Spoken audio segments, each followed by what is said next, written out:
Eh, Voy a empezar haciendo una breve introducción de lo que es el anfiteatro en el mundo romano y luego pasar a explicaros con más detenimiento este anfiteatro, intentando aclarar una serie de cuestiones como casi leyendas urbanas que se cuentan de él que no son ciertas, sobre todo hacer hincapié en eso.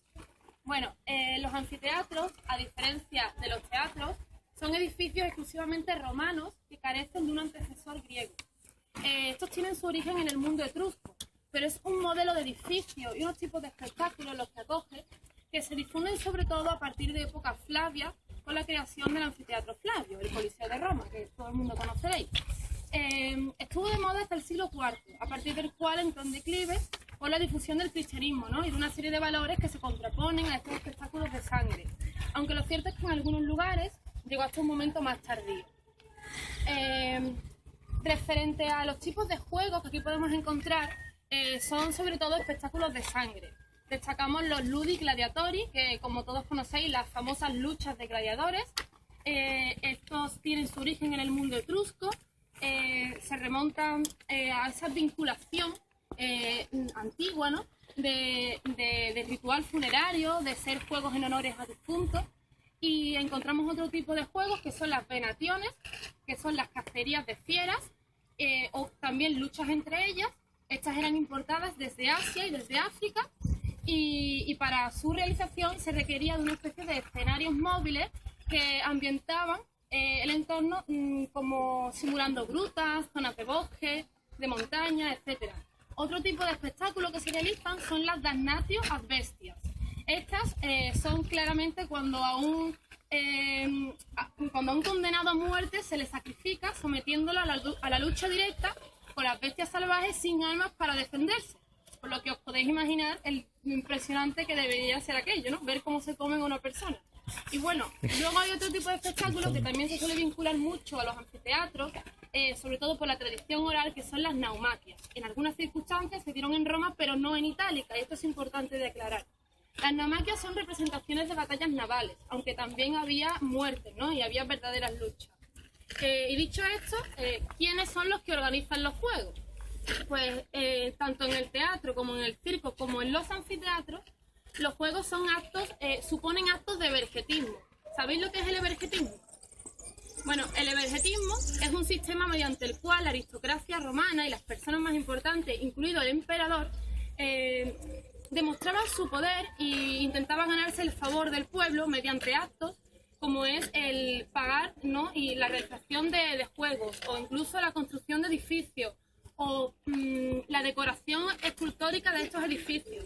Entonces, dentro del anfiteatro, pues los juegos solían correr a cargo del evergeta, que es esta persona que se encarga de ello. Y dicho esto, pues voy a explicaros ya centradamente el anfiteatro de Italia.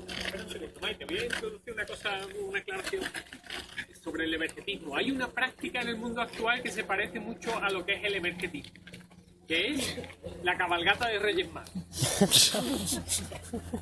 ¿Sí? ¿Por qué? ¿Qué obtienen? Bueno, voy a empezar por donde todos sabemos que los padres son los Reyes Magos. Y no voy a desvelar ninguno. Lo digo por mi estudiante. ¿Qué creen que les voy a probar? Bueno, aclarado esto, ¿qué obtienen los individuos que se ofrecen para ser Rey Mago en un año? Vamos a empezar antes por ahí de qué obtienen, qué dan. Ellos pagan la carroza, pagan los caramelos que dan, pagan a la gente que sale con ellos, se están gastando su dinero. ¿A cambio de qué? De que la gente le aplaude, Melchor, la foto en el ABC del Ateneo, allí, eso. Están comprando prestigio a cambio de dinero, pero no están queriendo mandar nada. Bueno, pues los juegos de gladiadores funcionaban así. Yo quiero entrar aquí y que me aplaudan. Pago buen juego.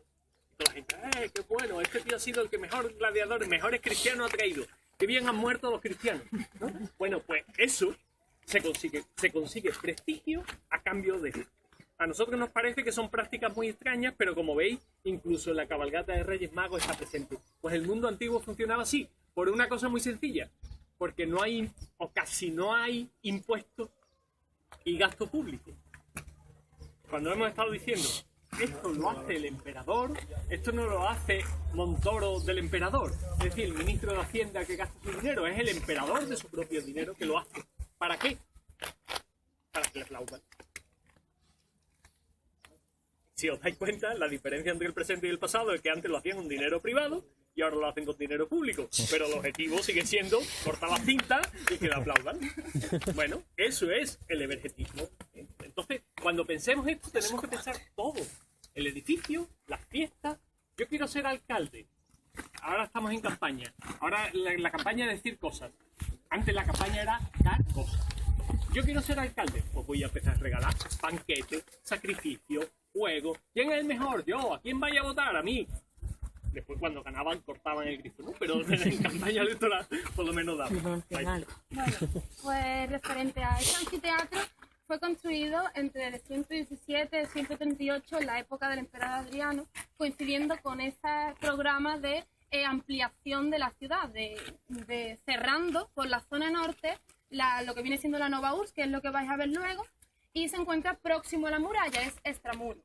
Es uno de los anfiteatros más grandes del Imperio Romano y en concreto el mayor de toda Hispania hasta el momento conocido, pudiendo tener en aforo a unas 20.000, 25.000 personas, si tenemos en cuenta la medida de pie y medio por persona, algo que es un tanto excesivo, porque por los estudios que hay de más se sabe que la población de Itálica no debió de alcanzar más de los 8.000 habitantes. Por lo tanto, ¿por qué tenemos aquí un anfiteatro tan colosal cuando no iba a estar completamente lleno, ¿no?, bajo esa idea? Pero lo cierto es que hay algunas teorías. En primer lugar, se piensa que estuvo concebido no solo para albergar el disfrute, ¿no?, de los itálicos, sino también de gente de localidades vecinas o para acoger a las guarniciones militares que se encontrasen. Eso ya tendría una explicación. Pero también referente a su localización y su posición, que si lo podéis ver en el mapa, tiene también unas connotaciones de romanización importantes.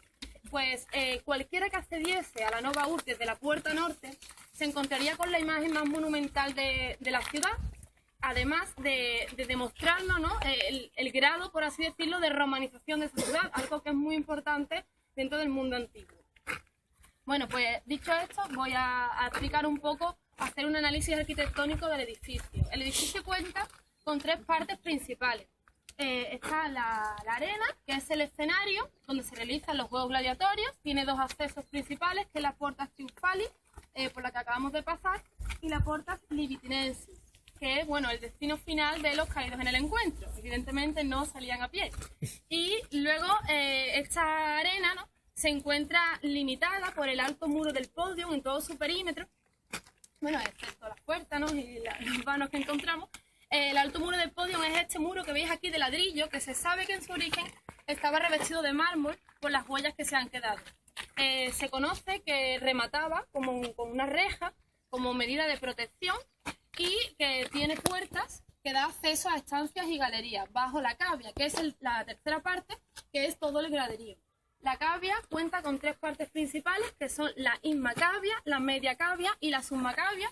Esta última hay que imaginársela porque no se ha conservado, solo tenemos hasta la media, pero aún así el edificio está en muy buen estado de conservación. También es importante que si os acercáis, en ocasiones los anfiteatros cuentan con fosa bestiaria. Esta fosa bestiaria está concebida como función para que mediante un sistema de polea se elevasen los animales en el centro del espectáculo. Está dividida en 3 jaulas por 8 pilares que, como podéis comprobar, tienen huellas de las vigas que unían los pilares y que sostenían un entarimado de madera que no se conserva. Este entarimado de madera también abría y cerraba sus compuertas dentro de este mecanismo, ¿no?, de elevación de los animales, y es importante que hagamos aquí un ejercicio de imaginación, porque muchas películas y este tipo de cosas, los escenarios, ¿no?, las arenas de los anfiteatros no suelen aparecer representadas este tablao, por así decirlo. Pero sí había que imaginarse cómo sería una lucha de gladiadores dentro de ese tablao con la acústica, ¿no?, que estos edificios tendría, y cómo de impresionante debería de ser para el público. Aquí sí quiero detenerme para explicar lo que he dicho antes de las naumaquias. pues hay toda una tradición oral en internet y todo este tipo de cosas que nos vienen diciendo que Itálica es un ejemplo de que se hacían naumaquias, y es algo que es importante que no se siga difundiendo porque no es así. Lo que ocurre es que cuando se comenzó a excavar la fosa bestiaria, se confundió, ¿no?, todo el perímetro que lo delimita con un lago artificial que podía acoger este tipo de espectáculos acuáticos.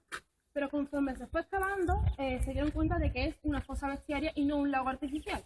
Y si vosotros mismos lo observáis, podéis, aplicando la lógica, comprobar de que no pudo albergar este tipo de espectáculos. En primer lugar, los 8 pilares, ¿no?, que dividen la fosa en 3 jaulas, con esas vigas que se unen y con ese entarimado, dejarían muy poco espacio, si no ninguno, para la colocación de barcos, independientemente de que fuesen más o menos pequeños. Luego, además, la inundación total o parcial de este edificio haría que se inhabilitasen las galerías con las que comunica, que además entran en comunicación con las que están bajo la cavia.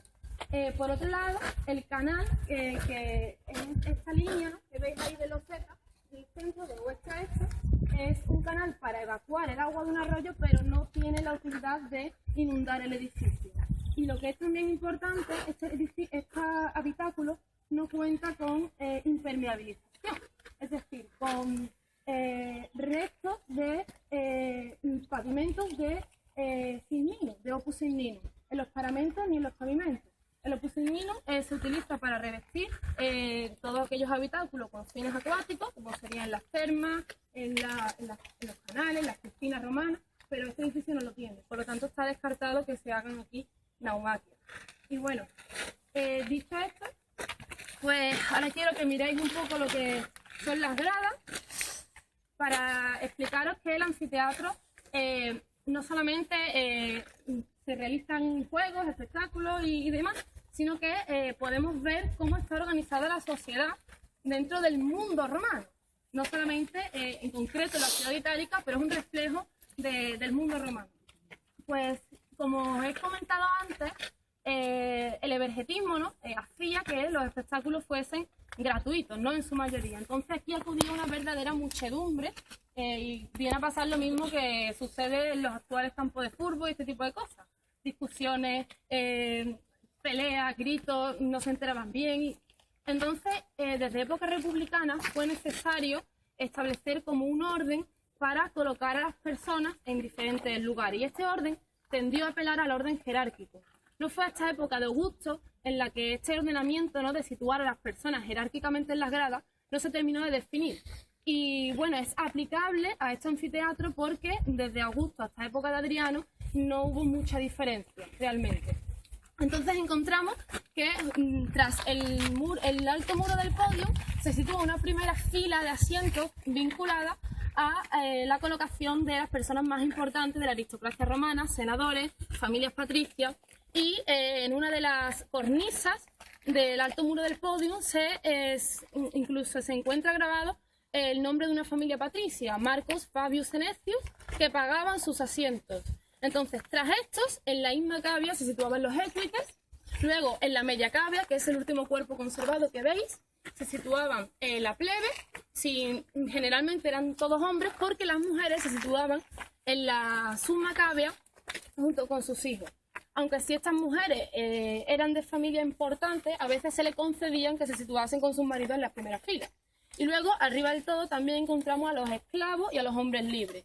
Entonces, el reflejo de la sociedad está bastante claro, además por el tipo de vestimenta que llevaban. Y lo importante aquí es que entendáis que con el anfiteatro lleno no solamente estaba presente todo el mundo, sino que ese mundo estaba organizado. Y al hacerse visible en este tipo de espectáculos, esa organización interna de la sociedad se consolidaba. Y bueno, para terminar, os voy a decir un poco referente a la localización del edificio. Antes os he hecho mención, ¿no?, a un canal de desagüe, y lo que ocurre es que el anfiteatro se encuentra localizado de una manera muy precisa. En su origen discurría de oeste a este, justo donde se ha situado el escenario, un arroyo que hizo necesario hacer todo un complejo sistema de canalizaciones para mantener el terreno siempre seco. ¿Qué ocurre? Esto se hace por dos cosas, porque aunque sea algo muy complejo y haya que que hacer sistemas, ¿no?, para solucionar esto, suponía ahorro de material y ahorro de tiempo, porque las gradas que se encuentran en la zona norte y la zona sur se encuentran apoyadas en las colinas, ¿no?, de esta vertiente, algo que también es muy propio de las construcciones adrianeas, ¿no?, el ahorro de tiempo y de material. Además, su localización aquí, no solo por ese ahorro de tiempo y material, respondía a lo que os he comentado antes, ¿no?, las puertas de entrada a la Nova URSS y esa monumentalidad y este tipo de cosas. Y bueno, gracias a esa localización, hoy tenemos un anfiteatro muy bien conservado, porque el arrastre de sedimentos, ¿no?, del curso natural del arroyo fue sepultando el edificio, quedando protegido de espolios y de este tipo de cosas, ¿no?, y de destrucciones que, por ejemplo, en la zona de la Nova URSS son muy frecuentes. Gran parte de las construcciones se quitaban y se empleaban en otro tipo de edificios. Y por ello aquí tenemos un anfiteatro bastante bien conservado, la verdad. Bueno, ya...